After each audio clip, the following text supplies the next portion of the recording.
hello friends আজি মাখনাৰে এটা মই আইসক্ৰীম বনাবলৈ লৈছো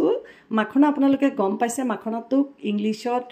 ফক্সনাট বুলি কয় লতা সিডস হয় আৰু এটো বজাৰত অতি সহজে পোৱা যায় আৰু ইয়াত বহুতো মানে ভিটামিন থাকে আপোনাৰ ইয়াত প্ৰটিন থাকে ফাইবাৰ থাকে আৰু ম্যাগনেসিয়াম থাকে পটাসিয়াম থাকে জিংক থাকে আৰু হাৰ্ট আৰু হেলথৰ কাৰণে খুব ভাল আৰু আজিকালি মানুহে এই মাখনা খুব ব্যৱহাৰ কৰা দেখা যায় প্ৰথমতে মাখনাটো আনি মই অকনমান ঘিউত এই আচাওক মাখনাখিনি ভাজি ললো তাৰ পিছত এয়া মই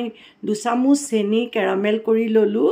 জুইত গৰমাই পেলাই তাতে কেটেনমান কাজু দি হেখিনি মই এখন থালত অকনমান ঘিউ খানি এখিনি কেৰামেল খিনি মই অকনমান ঠাণ্ডা কৰি ললো আৰু এখিনি মই ভাঙি পেলাই গুড়া কৰি কাঞ্চি হ'বৰ কাৰণে আইসক্ৰীমত দি দিম এতে ঠাণ্ডা হ'বৰ কাৰণে মই ৰাখি দিলো তাৰ পিছত এয়া চাওক কেটামান খেজুৰ আধা কাপ মান পকা খেজুৰ এয়া গুটি গুছাই লৈ পেলাই অলপ সময় মই গৰম গাখীৰত এয়া অলপ কুমলিবৰ কাৰণে থৈ দিছিলো তাৰ পিছত এইখিনি মই মিক্সিত গুটি কিটা গুছাই পেলাই লৈ ললো লৈ তাতে মই 1 কাপ গাখীৰ দিলো দি পেলাই এইখিনি মই মিক্সিত পিছি ললো এয়া দেখিছে আৰু আনফালে মই মাখনাখিনি মিক্সিত পিছি গুড়া কৰি ললো আৰু 2 কাপ গাখীৰত এই মাখনাখিনি ভালকে মিক্স কৰি গাখীৰৰ সৈতে অকনমান গৰম কৰি পেলাই পুৰা এটা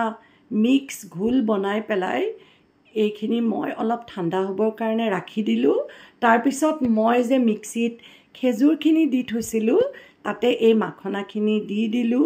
মাখনাৰ মিক্সখিনি দি দিলো দি অলপ চেনি দিলো আৰু আপোনাৰ ইয়াতে ভেনিলা এসেন্স কেটুপালমান দিলো দি পেলাই এতিয়া চাওক হুইপ ক্ৰীম মই 2 কাপ ইয়াতে দি দিলো দি এই গুটেই বস্তুখিনি মই মিক্সিত ভালকে পিছি গুটেই বস্তুখিনি মিক্স কৰি ললো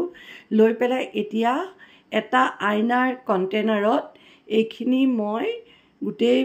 এয়া মিক্সিৰ পৰা উলিয়াই পেলাই গুটেই বস্তুখিনি আইনাৰ কন্টেনাৰত এয়া চাওক আইসক্ৰীম বনাবৰ কাৰণে মই ৰেডি কৰি ললো আৰু আইনাৰ কন্টেনাৰত এইখিনি দি পেলাই তাৰ ওপৰত মই এই যে কেৰামেল কৰি পেলাই কাজুখিনি এইখিনি গুড়া কৰি থৈছিলো সেইখিনিও ইয়াতে দিলো আৰু ওপৰত টুটি ফুটি কেটামান দিলো দি পেলাই এইখিনি মই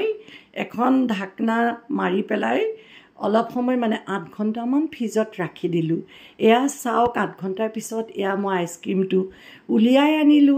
মোৰ এয়া কন্টেনাৰটো চাওক আইসক্ৰীম হৈ গল তাৰ পিছত এয়া চাওক আপোনালোকক মই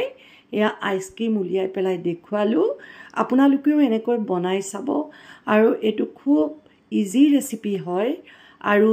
আপোনালোকে বনাই পেলাই চাব কেনেকুৱা পাই মোক জনাব আজি ৰেচিপিটো যদি ভাল পাইছে তেতিয়া হলে মোক লাইক শেয়াৰ আৰু সাবস্ক্ৰাইব কৰি দিব তেন্তে এয়া আজিলৈ আহো মই